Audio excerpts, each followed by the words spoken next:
Picture this. On a cold winter morning, a tiny bundle wrapped in a thin blanket lay on the doorstep of St. Mary's orphanage. The soft cries of a newborn baby girl pierced the silence. She was abandoned, left with nothing but a small note that read, "Please give her a better life than I can." Sister Margaret discovered the baby during her morning routine. Her heart melted at the sight of those innocent eyes looking up at her. Without hesitation, she took the baby inside, warming her tiny hands and feeding her. She named her Hope, believing that even in the darkest beginnings, light can emerge. Hope grew under Sister Margaret's loving care. Unlike other children who were adopted quickly, Hope remained at the orphanage. But perhaps this was destiny's plan. Sister Margaret became more than a caretaker. She was the mother Hope never had. She taught Hope to read, write, and most importantly, to believe in herself.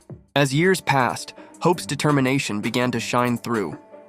Despite the whispers and pitying looks from others, she excelled in school. She would spend hours in the local library, devouring books on every subject she could find. Sister Margaret would often find her late at night, studying by candlelight, driven by an unquenchable thirst for knowledge.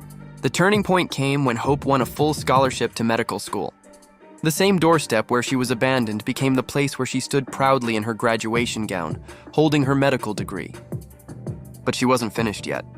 Today, Dr. Hope Williams runs a clinic that specifically helps underprivileged children. She's established a foundation that supports orphanages across the country. In interviews, she always shares her story, not with bitterness, but with purpose. "Being abandoned wasn't the end of my story," she often says. "It was just the beginning." Her office still has a small photograph of Sister Margaret, who passed away a few years ago. And next to it, framed on the wall, is that thin blanket she was wrapped in on that cold winter morning. It serves as a reminder that our beginnings don't define us. It's what we choose to do with our lives that matters. Each year on her birthday, Hope visits St. Mary's Orphanage, not to reminisce about being abandoned, but to give hope to other children. She tells them, "Your story isn't about where you came from, it's about where you're going."